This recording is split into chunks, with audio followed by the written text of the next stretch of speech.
Halo semuanya, perkenalkan kami dari mahasiswa BINUS University jurusan Psikologi semester 3 dengan dosen Ibu Lisa Ratriana Khairiati, dan kami adalah kelompok 4 yang terdiri dari Riris Winda, Shanas Alfiani, Syahrani Mutiara Putri. Dan kami akan membahas accommodating student with special needs, basic assumption of social cognitive theory, modeling, self-efficacy, and self-regulation. Kita masuk dalam pembahasan yang pertama, yaitu accommodating student with special needs. Yang pertama itu ada intelligence. Dalam intelligence ini terdapat 5 kualitas dari kecerdasan, yaitu ada adaptif, kemampuan belajar, penggunaan pengetahuan sebelumnya, adanya interaksi kompleks dan koordinasi dari banyaknya proses mental yang berbeda. Yang kelima, ada budaya yang spesifik. Dapat disimpulkan bahwa intelijensi seseorang tergantung pada pembelajaran sebelumnya dan dapat dimodifikasi melalui pengalaman dan pembelajaran.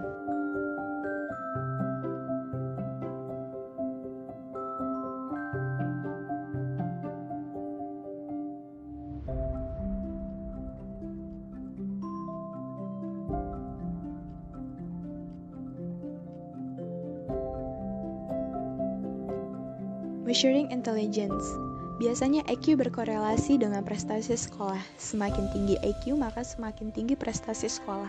Maka kita tidak boleh mengatakan hal tersebut, karena kecerdasan anak memiliki banyak faktor untuk membangun kecerdasannya tersebut.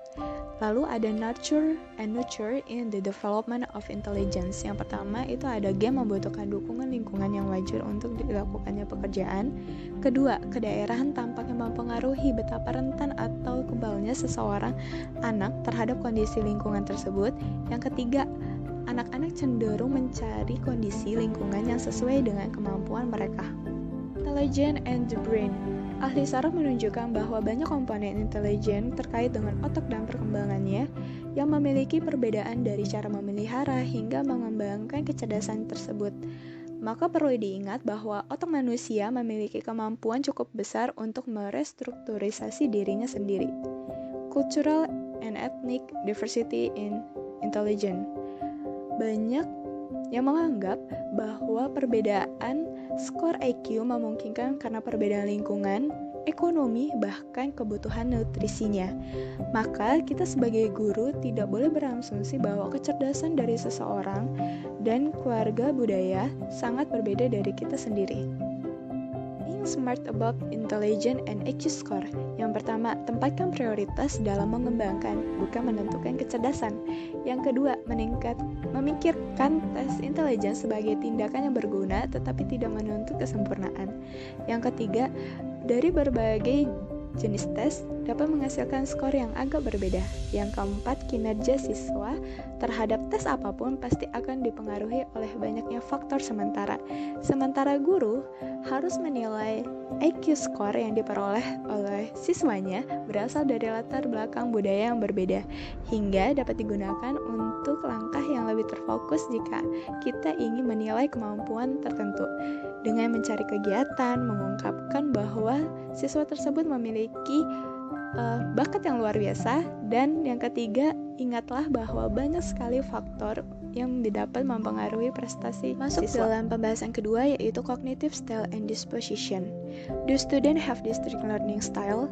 Gagasan yang baik adalah gaya belajar yang disukai oleh siswa, akan memiliki efek yang baik untuk prestasi mereka. Does it make sense to teach to student right brain or left brain? Penelitian mengatakan masih terlalu dini untuk menerapkan penelitian ini untuk instruksi kelas harian. Analytic dan holistic thinking. Dalam holistik, cenderung menganggap situasi sebagai keseluruhan integrasi dan tak terpisahkan yang terkait erat oleh konteksnya, dan terdapat beberapa jenis disposisi yang bermanfaat untuk pembelajaran di kelas, yaitu ada stimuli mencari, adanya interaksi dengan lingkungan fisik dan sosial untuk mendapatkan pengalaman dan informasi baru. Yang kedua, kebutuhan akan kognisi. Yang ketiga, pemikiran kritis dan terbuka. ke pembahasan yang ketiga, yaitu Educating Students with Special Needs in General Education Classroom. Public Law 192 Individuals with Disabilities Education atau yang disebut dengan IDEA. IDEA ini terus diperbaharui sampai tahun 2004. Lalu ada beberapa hak untuk siswa penyandang disabilitas. Yang pertama itu pendidikan yang bebas dan sesuai, evaluasi yang adil dan non-diskriminatif, pendidikan di lingkungan yang paling tidak ketat, dan memberlakukan individualized education program. Benefit and drawbacks of inclusion. Memiliki hal positif bagi siswa penyandang disabilitas, yaitu memiliki prestasi akademik yang setara dengan kelas yang lebih tepat, memiliki rasa diri yang lebih baik di mana semua siswa menerima dan menghormati perbedaan individu, dan sebagai guru untuk membangun hubungan yang baik antar siswa dapat menunjukkan kekuatan siswa penyandang disabilitas, meminta siswa dan siswa yang tidak disabilitas untuk membantu orang lain di bidang kekuatan mereka, merencanakan kegiatan akademik dan rekreasi dengan bekerja sama, dan yang terakhir mendorong siswa penyandang disabilitas untuk berpartisipasi dalam kegiatan ekstrakurikuler dan acara komunitas. Giving Students Special Needs, Respond to Intervention and People First Language.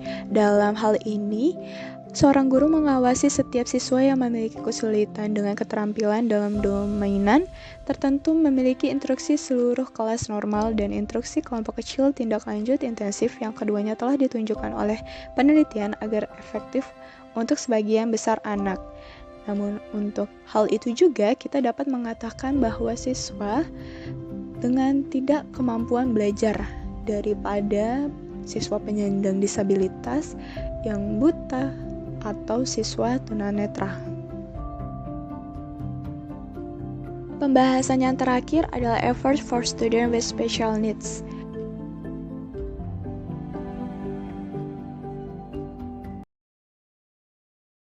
Basic assumption of social cognitive theory. Beberapa asumsi dasar teori sosial kognitif. Pertama, orang dapat belajar dari mengobservasi orang lain. Kedua, pembelajaran adalah proses internal yang mungkin atau mungkin tidak mengarahkan pada perubahan perilaku. Ketiga, proses kognitif mempengaruhi motivasi serta mempengaruhi pembelajaran. Keempat, orang dan lingkungannya saling mempengaruhi satu sama lain. 1. Orang dapat belajar dari mengobservasi orang lain. Berdasarkan perspektif behaviorisme, belajar sering kali disebut proses trial and error. Pelajar mencoba banyak respon atau tanggapan yang berbeda. Lalu mereka akan menyimpan respon tersebut dengan konsekuensi atau hasil yang mereka inginkan dan meninggalkan yang tidak mereka inginkan atau tidak produktif. Menurut pendapat ahli sosial kognitif, pelajar tidak perlu bereksperimen seperti melakukan trial and error.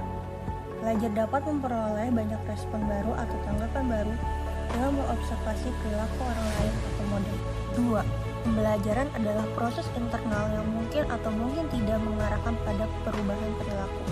Ahli teori sosial kognitif melihat belajar sebagai perubahan mental yang mungkin dapat atau mungkin tidak dapat tercermin dalam perilaku pelajar saat ini atau masa yang akan datang. 3. Proses kognitif mempengaruhi motivasi serta mempengaruhi pembelajaran. Ahli teori sosial kognitif menyadari bahwa pentingnya proses kognitif seperti attention dan encoding untuk pembelajaran dan mengingat informasi baru.